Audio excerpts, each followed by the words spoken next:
Howdy neighbors, David here. And today on Boondock Stallions, we are doing our very first movie review slash pizza cook-off.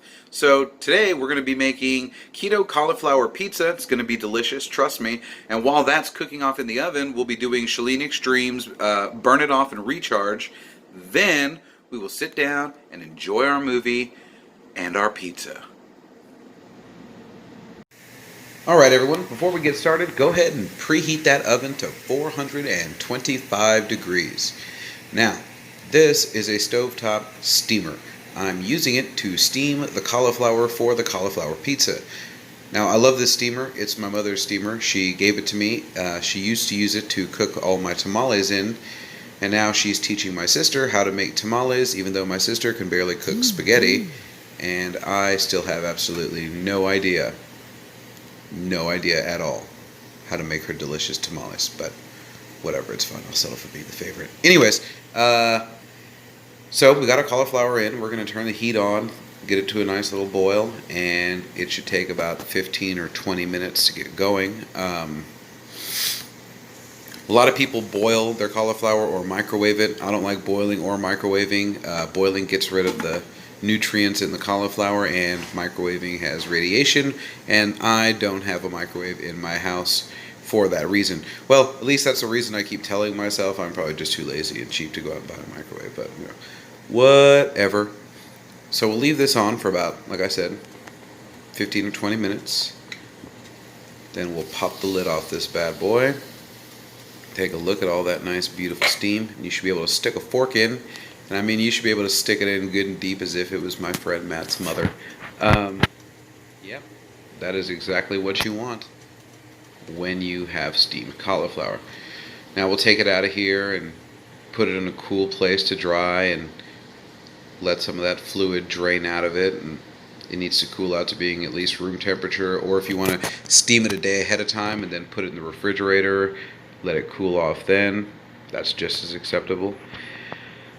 And now we'll take this and we will put it in our bowl, and we will add 4 eggs. And a lot of people might use a hand masher, and there's nothing wrong with a hand masher, and I know I've even said myself, go ahead and stick your hands in and mix it up and get it nice and good, but today we're going to use an immersion blender, because I want to get the cauliflower nice and ground up and mixed in with the eggs, so it'll have a nice doughy fluid consistency and there won't be any chunks of cauliflower. So let's go ahead and get the blender going. I love this blender. I found it on Amazon for about $35, and some people might think that's a lot for an immersion blender. It's really not. I found an even better one for $150, and I would have bought it. I would have bought it, but my channel hasn't really taken off, and I'm not being paid yet, so hashtag Baroque. Now, go ahead and get it nice and mixed up, and it should have that nice little pudding-like consistency that I'm looking for. It's extra sexy. And then we're going to add in 2 cups of shredded mozzarella cheese, and that's Ray. If y'all heard her shaking in the background, she's here sitting in the room with me while I do this voiceover. Yeah, 2 cups of shredded mozzarella cheese. No Parmesan in this one because, I mean, it's pizza. We'll top it with Parmesan, silly. Hello. And then we're going to add our spices again. And spices are going to be almost exactly like my keto cheese buns. We're going to use oregano, we're going to use thyme, we're going to use garlic, and we are going to use salt. And like last time with the garlic, we're going to use a lot of it to give it that extra garlic bread, cheese, pizza flavor. And trust me, it looks like a lot, but once you get it cooked off and mixed in with the cauliflower, it'll really help hide the flavor, so you won't have an eggy flavor, you won't have a cauliflowery flavor. And I don't use almond flour because, like I've said, almond flour is bitter and disgusting, and you would have to use even more garlic than I'm already recommending to get rid of that flavor. So This is going to be our gluten-free, low-carb, cheese crust stuff. Hashtag healthy bastards.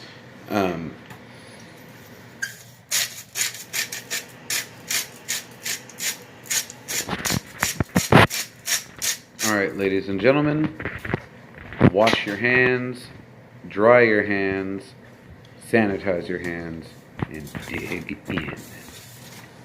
Now, got your pizza dough being mixed up. I can't wait for this to be ready. I'm watching Child's Play tonight, and I'll be posting a review of the movie along with a breakdown of the sequels in talks for the TV series based on all 7 Chucky movies that are already out. And I know there are 8, but we're not counting the remake. Love this. Look at that. It looks so good. Now, you go and put it on a pan with parchment paper. I've divided this one in half into 2 pieces because I can have 1 pizza now and 1 pizza in a couple of days should I want. And I've shaped it down to a crust, just like dough. We'll put it in our oven, like I said, at 425 degrees for about 20 minutes or so. And while that's going, we can go ahead and make our pizza sauce for the pizza. Now, all we're using here is a can of tomato paste, about a can and a half's worth of water or chicken stock, whichever you prefer, add it in here, salt, pepper, oregano, and that is it. Basic. Get it simmering for about 10 minutes on low, and that's all you need. So now we'll take this bad boy out of the oven. It's beautiful. Oh, so beautiful. Let's get that out there. And now this is what it should look like when it's done. I like my pizza crust a little crispy, so I left it in there for about 5 minutes too long. So y'all might want to take it out after about 20 minutes. And then we'll go and add in our pizza sauce. Get it nice and spread around the edges and topped with whatever you want. I'm just going to make this basic. I only wanted a pepperoni pizza because I was watching a friend of mine eat pepperoni pizza and I hate him because I can't have pepperoni pizza. So, I mean, I can have pepperoni pizza. It's just not Domino's or delivery or DiGiorno. It's David. Y'all couldn't see me smirk, but I was smirking in a very self-satisfied way. More of our shredded mozzarella. Gotta love it. Now, if I wanted to be extra fancy, I could shred my mozzarella with a little bit of smoked provolone and a little bit of Asiago, and then toss it on top of the pizza. It would have been amazing. If ever you had the chance to mix smoked provolone with your mozzarella, do it. You'll thank me, I promise.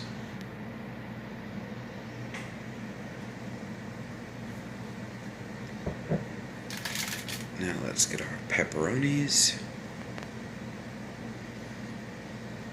And however many pepperonis is a preference. I know you go to a certain restaurant and they count the pepperonis. Trust me, you guys, there are 32 on certain places' pizzas. I won't name names because they haven't paid me and I want their money.